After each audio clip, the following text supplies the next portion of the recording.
Imagine this. You've been invited to be a guest on a podcast. Congratulations. The interview will be recorded remotely since you and the host live in different states. You have a link to click at the time of the interview, but the problem is you've never been a guest on a podcast before and you're wondering, what do I need to know? Find out in today's episode. Welcome to the Pharmacist's Voice podcast. I am your host, Ohio pharmacist Kim Newlove. The show notes are on thepharmacist'svoice.com. Go under the podcast tab and find episode 325. Let's talk about your first remote podcast interview. To keep it simple, you have 3 goals. Number 1, sound professional so the audience can focus on what you're saying instead of how you sound. Bad sounding audio turns people off. I think we all know that. They change the channel if they don't like what they hear. Number 2, focus on having a conversation with the host. It's just that easy. And number 3, provide value to the audience. If you've been invited to talk about your book, for example, make sure you tell the audience what the book's about and why they might like to read it. Providing value to the audience is a high priority. Those goals are easy enough, right? Sound good, have a conversation, and tell the audience what they need to hear. If you can do that, you're off to a great start. But wait, there's more. In just a minute, I will share 10 podcasting best practices for remote podcast interviews. It's all that behind the scenes stuff that you may not know about that you need to know for your first remote podcast interview. If you are a first timer, you are going to love this episode. Some of today's content comes from me being a host, and some of it comes from me being a guest. I have been on both sides of the mic, so to speak, and I would love to share what I know with you. I have 2 podcasts, and I have published about, I would say, 200 podcast interviews since 2019. I help first-timers all the time, but I have also been a guest on at least 10 shows myself. I've definitely been on both sides of the mic. Why talk about this topic? Because about 90% of my podcast interviews have been recorded remotely. And it's safe to say that most pharmacist-hosted podcast interviews are also recorded remotely. So my 10 tips today could be very helpful to you if you are a pharmacy professional getting ready for their first podcast interview, their first remote podcast interview. I keep saying remote podcast interview because there is a big difference between being a remote podcast guest and an in-person podcast guest. So later this year, I will do an episode on in-person podcasting best practices. I run a local podcast and I do a lot of in-person podcast interviews for that show. If you're curious about that show, it is called the Perrysburg Podcast, and you can find that at perrysburgpodcast.com. I have a lot of experience with in-person podcast interviews, so if you want to hear that episode, subscribe for all future episodes. I don't want you to miss that one. Now let's get to my list of 10 podcasting best practices for remote podcast interviews. Without further ado, here's number 1. Use a good microphone. If I had to pick 2 microphones for podcasting, they would be the Samson Q2U and the ATR 2100X. Both of these are USB microphones. They cost less than $100 each, and links to both of them are in the show notes for episode 325 on thepharmacist'svoice.com. If you are a podcast guest on a remote recording, you only need 1 microphone. If you'd like to know what my first choice is, my first choice pick, it is the Samson Q2U. I just like how I sound on it better. Now that you know what to do, let me tell you what to avoid. Avoid using built-in laptop and desktop computer microphones. They do not capture your voice as clearly and crisply as an external microphone, like that Samson Q2U or the ATR 2100X. Do not use Bluetooth headsets or devices either. I am talking about gaming headsets, Bluetooth gaming headsets, and AirPods.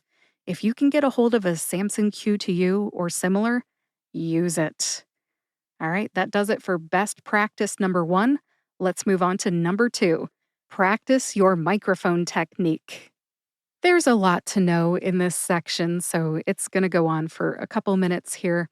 Listen, it's really important to practice using your microphone before the interview. Learn how to connect your microphone to your computer so that your computer recognizes it as your audio input. I am absolutely ashamed to say that this is something I did not know how to do years ago when I started in the voiceover industry. I did not know that when I plugged in my microphone, my computer didn't just start using it. Sure, I knew to turn the on button on, but I didn't know that I had to tell my computer to use the microphone as the audio input. Oh, it was so frustrating. I actually had to hire a friend of mine, a colleague from the voiceover industry, Jonah Rosenthal, to help me learn how to use my microphone. And as a podcast guest, just please know that you will probably have to tell the host's remote recording program which microphone you're using. For example, if they're using Zoom, make sure you go into your audio settings and select your microphone as your audio input. Knowledge is power. Select the right input. If you want to ensure that everything is working correctly, just test your microphone on your own computer. For example, open up Zoom or an app like Photo Booth. Tell your computer to use your microphone as the audio input and record yourself. Then listen to the playback. If you don't like how you sound, adjust the position of your microphone. If you are popping your P's, for example, you have a problem. Meaning, if you set up your microphone at the wrong angle, your microphone's going to catch your breath popping on the mic every time you say a consonant, like P. That's why we call it popping your P's. So if you could just record yourself saying, I want a peanut butter sandwich, then that will catch the P and the B from peanut butter, and you'll be able to tell if you're popping your P's. If you need a mic check because you're not sure what you're doing, don't be ashamed. I help my guests all the time for free with a mic check. But if you are not my guest on my podcast and you need a mic check, please come to me. There is a scheduling link in the show notes. I charge $25 for 15 minutes if it is not recorded and $50 for 15 minutes if it is recorded. Why record a mic check? Great question. You need to listen to the playback and watch the playback to see what sounds good from which angle or distance between your mouth and the microphone. I have done more mic checks than I can count, and I know how important they are. If you want to do a mic check with a pharmacist who's into audio production, hey, I'm your girl. I don't know any other pharmacists in the United States who do fee-for-service mic checks. Check out the show notes on thepharmacistvoice.com. Sign up for your mic check if you need one today. Let's move on. We are still on the topic of microphone technique here, but I'll give you a couple more tips. Stay a consistent distance from the microphone and do not migrate from it or to it. I have a number of guests who have ended up right on top of their microphone when they are doing an in-person podcast interview. What it sounds like from here, right on top of a microphone, to way back here when you're 12 inches away is huge. Just hold still when you're speaking during the interview. Don't migrate away from it and don't get right on top of it. It creates an inconsistent sound, and the listener experience is just kind of degraded as a result. I like to be about 4 inches from my Samson Q2U microphone. I'm probably about a fist distance away from my Shure SM7B that I'm recording with today. Another way to say that I'm 4 inches away from the microphone is that I am 1 fist distance from the mic. That's fist, F-I-S-T, fist. So if you can make a fist and put it between the microphone and your mouth, that is 1 fist distance from the mic. I have tiny hands, so it's probably only 4 inches across my hand. 2 more comments about microphone technique and then we'll move on. Here we go. Don't hold your hands or your notes in front of your microphone.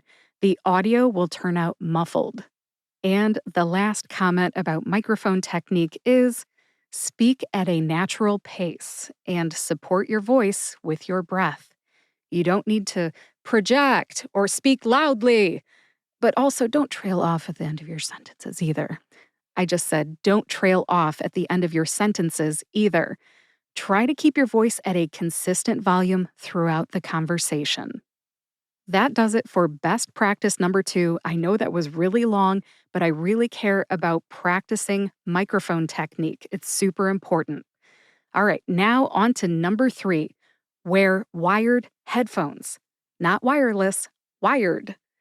Why wear headphones in the first place, you're probably wondering. I'll give you 2 good reasons. First of all, headphones help you hear the host clearly. When you're in a remote podcast interview, you're talking through computers, they're not right next to you. You want to hear them clearly. And second, headphones prevent an echo during remote recordings. If you don't wear headphones, you risk recording the sound of the host's voice coming across your computer and getting recorded on your side of the recording, as well as the host's side of the recording. If there's an echo, listen, I can't publish that type of interview. It's too distracting to the audience. I'll throw it out. We'll have to either re record or forget about it.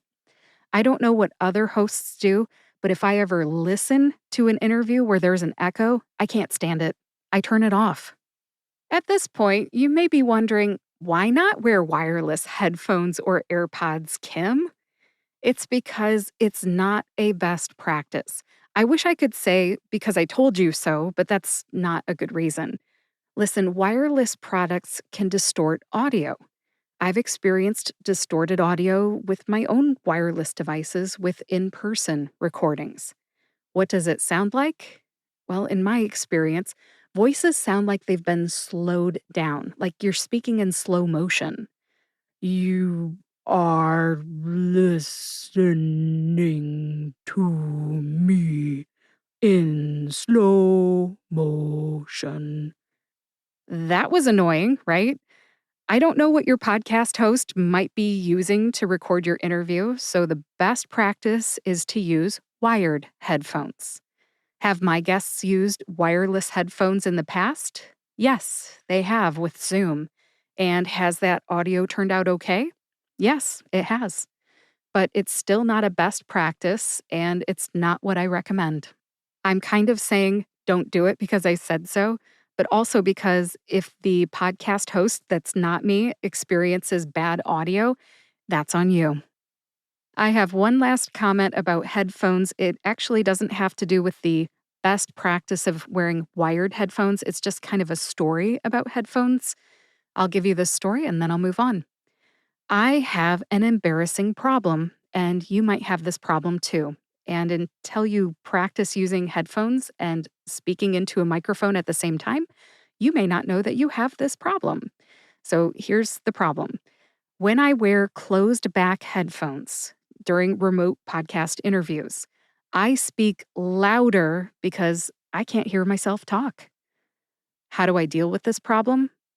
I use what's called open back headphones. It took me a while to figure out, the pattern that I was speaking loudly during these remote podcast recordings when I had on these closed back headphones. It wasn't until I knew I had a problem that I fixed it. So, just in case you have this embarrassing problem too, what you can do is if you're wearing earbuds during your interview, keep one earbud in and take one earbud out. Or if you're wearing headphones, closed back headphones, leave one side of the headphones on and the other side off. You do what you gotta do, but I gotta say, it is not worth spending hundreds of dollars on open back headphones for a single podcast interview. However, if you end up being on a lot of podcast interviews or you end up hosting a podcast where you do interviews, it may be worth the investment. In conclusion, wear wired headphones and adapt as needed if you can't hear yourself speak. Now we're on to number 4. Use a strong internet connection. Ethernet is best. Plug your computer directly into your modem if you can. Now, if you use Wi Fi, make sure you have the strongest signal that you can get. It's important. If you need to, sit right next to your router. To help you make your internet connection a little stronger, I recommend that you close any unnecessary tabs or apps that use bandwidth. And also, restart your computer right before the recording. That does it for number 4. On to number 5. Minimize background noise. Record in a quiet space, preferably in a carpeted room that contains sound absorbing fabric, like furniture or curtains or clothing or blankets, or all of those. The very worst place to record is your kitchen. Do you know why? It's because there are a lot of flat reflective surfaces in a kitchen. What do I mean by reflective? It's the sound that's reflecting. Your sound will ricochet off your fridge, your tile floor, your windows, your dishwasher, your ceiling, and your cabinets. All of those flat surfaces reflect sound. And my last tip about minimizing background noise is silence your phone, silence any alarms, whether it's your microwave timer for a casserole or your laundry alarm on your phone. Silence your pets, meaning put them outside or someplace where you cannot hear them and they can't distract you by whining at the door or meowing at the door. And also silence notifications on your computer. Have you ever listened to a podcast episode and somebody's got their notifications going off on their computer and you think it's your computer or your phone? I'm just saying, silence all of that. Now we're on to number 6, wear podcast friendly clothing. No noisy jewelry. Also, no fabrics that swish. If you use your hands to talk and you're wearing one of those puffer vests, you might get some swishing noises and that can't be edited out. Also, if you're wearing something with a zipper, keep the zipper from dangling near the microphone. And if you wear a decorative scarf or an oversized hoodie that sits right under your mouth, make sure that the hoodie or the scarf does not interfere with the space between your mouth and the microphone. Otherwise, what happens? Your voice gets muffled. Let's move on to number 7. Join on time and end on time. Showing up on time sets the tone for the interview. When you and the host are on time, you have plenty of time to get comfortable with one another and do what I call pre interview stuff. In case you didn't know this, when you click the link to join a remote podcast interview, the recording doesn't actually start the second you show up. There's time for pre interview stuff, like letting the host know that you need to be done by a certain time, troubleshooting audio or video issues, and talking about editing. And speaking of editing, ask the host if they can edit out mistakes. It's super important. Always have this conversation before they press record. Over the last 5 years, I have done a lot of editing. Mistakes happen. I even make mistakes. I am happy to say, though, that editing fixes mistakes. We just redo that part of the conversation at the time it happens, and then I edit everything together in post production. It's very slick. If the podcast host that you are working with does not edit their podcast or they hire a podcast editor, just be sure to ask them how they deal with mistakes before they press record. If they don't edit their work, you may need to politely say during the recording, "Excuse me, I meant to say this instead." But most podcast hosts edit, and the ones that have podcast editors will likely write down the timestamp of when the mistake happened and have it edited out. Part of the best practice, number 7 here, starting on time and ending on time, includes the podcast host having a wrap up conversation after the recording is completed. I usually say to my guests at the beginning of the interview, "Listen, it's going to sound like I'm going to hang up on you at the end of this interview, but stick around so we can talk afterwards." So hopefully that is your experience as well. Just like there's what I call pre interview stuff, there's also post interview stuff as well. That's where I like to make sure that the guest feels comfortable with the interview that we just did and ask if they got to say everything they wanted to say. And I also reassure them that I can edit out whatever mistakes happened. I also remind them about any stuff that I need for the podcast show notes or the artwork. In summary, when you join your interview on time and end on time, you don't feel rushed, and you can talk about things like time constraints, microphones, cameras, and editing.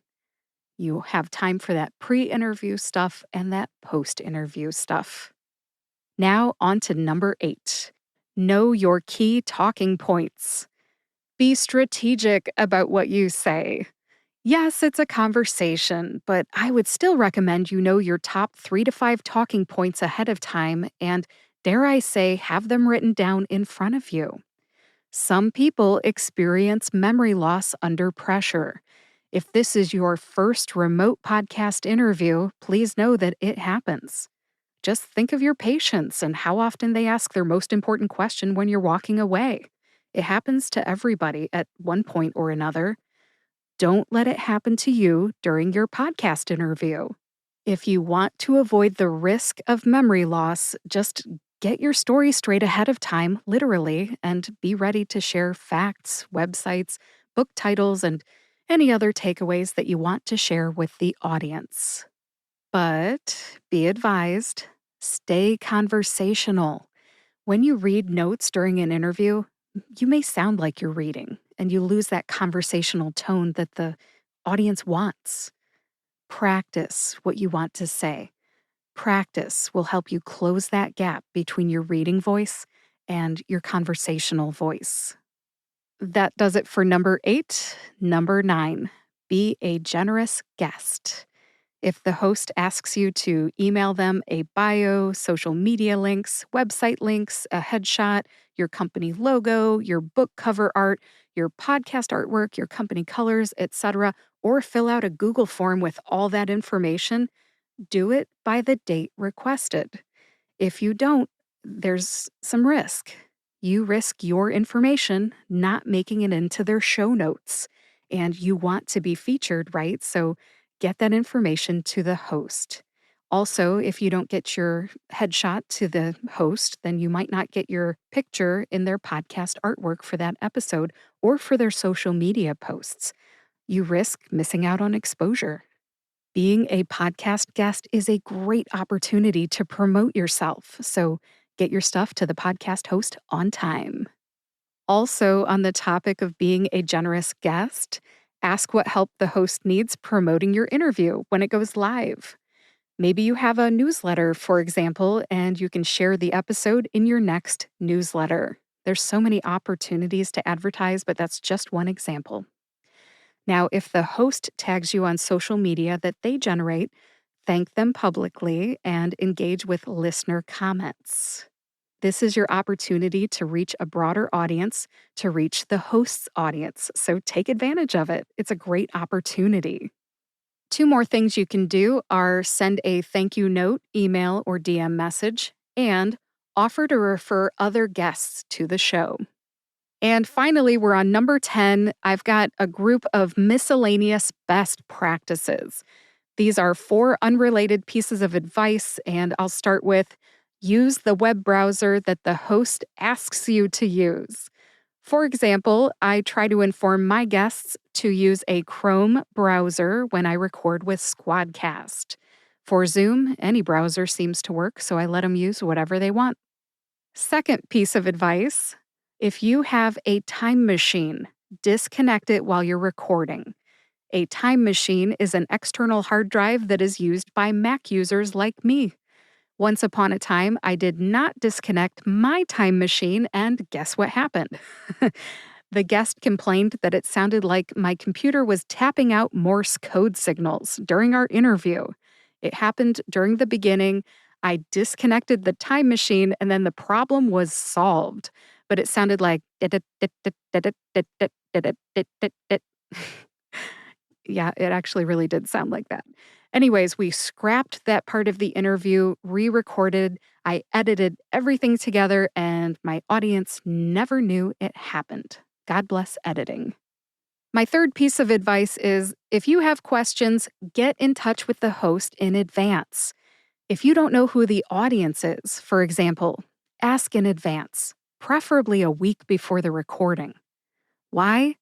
Sometimes you got to play phone tag or email tag, and you need that information to help you plan your talking points.